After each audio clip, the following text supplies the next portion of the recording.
Assalamualaikum warahmatullahi wabarakatuh. Baik, anak-anakku sekalian, hari ini kita akan belajar tentang pembelajaran simbiosis. Bagaimana anak-anakku sekalian? Apakah sudah siap hari ini? Baik, mungkin kita sudah tahu apa yang dimaksud dengan simbiosis.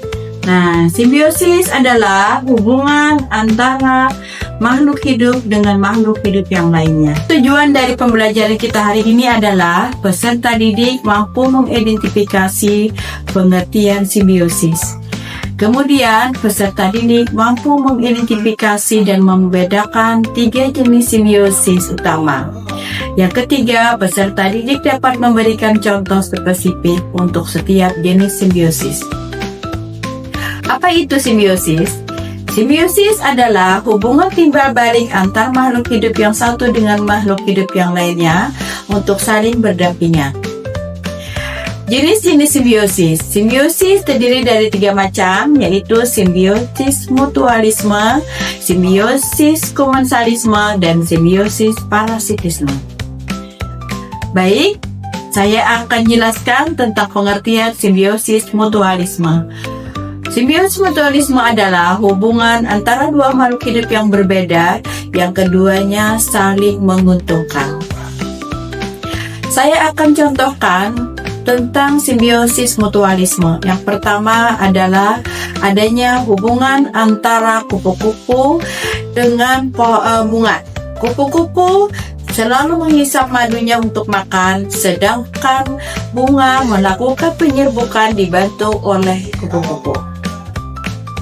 Selanjutnya adalah hewan kerbau, di mana kerbau dengan burung jalak, kemudian burung jalak hinggap di atas punggungnya kerbau untuk memakan kutu, sedangkan burung jalak menghilangkan kutunya sehingga dia tidak gatal, jadi sama-sama diuntungkan.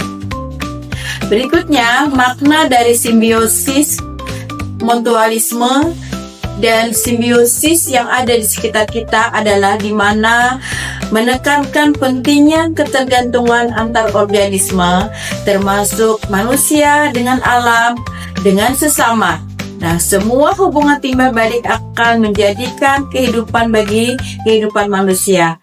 Dalam simbiosis mutualisme, di mana kehidupan manusia menjadi keberuntungan, manfaat bagi hidupnya maupun bermanfaat untuk orang lain.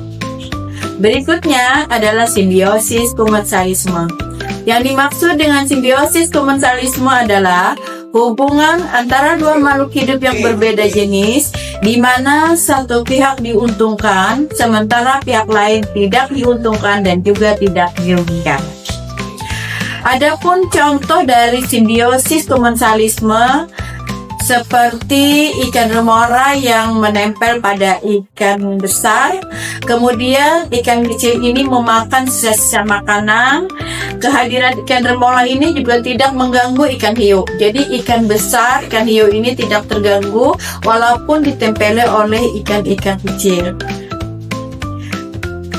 Berikutnya adalah contoh dari komensalisme adalah seperti bunga anggrek yang hidup di atas pohon yang tinggi.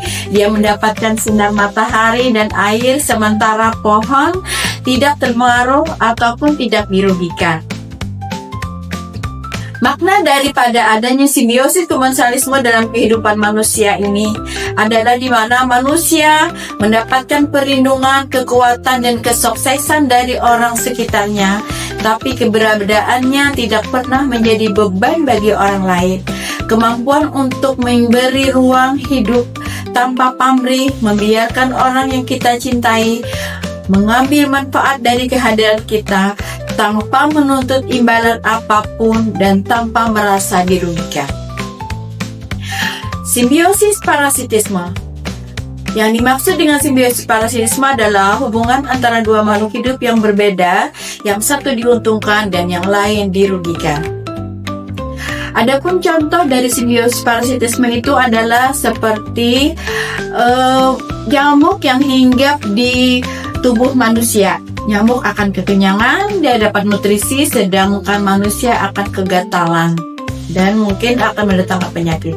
Selanjutnya contohnya seperti anjing yang terkena yang ada kutu pada tubuhnya, kutunya juga akan makan daripada menghisap badannya anjing sehingga anjing kegatalan dan mungkin juga penyakit kulit. Jadi anjing dirugikan.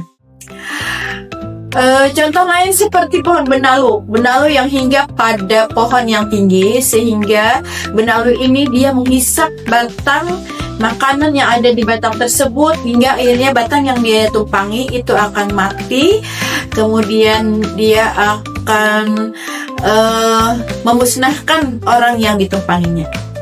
Anak-anak, itu adalah tentang beberapa contoh dari simbiosis. Jadi dalam simbiosis ini ada pembelajaran yang bisa kita ambil. Jadilah anak-anak yang selalu memberikan manfaat bagi orang lain. Sayangilah orang yang ada di sekitar kita. Jangan biarkan orang lain selalu dirugikan dengan adanya kehadiran kita. Artinya, janganlah diri kita menjadi parasit bagi kehidupan orang lain. Mungkin hanya ini pembelajaran yang bisa kita sampaikan. Mudah-mudahan apa yang dapat disampaikan hari ini dapat bermanfaat untuk anak-anakku sekalian di rumah. Silakan pelajari kembali tentang pembelajaran simbiosis. Mudah-mudahan bisa bermanfaat untuk kita semua. Assalamualaikum warahmatullahi wabarakatuh.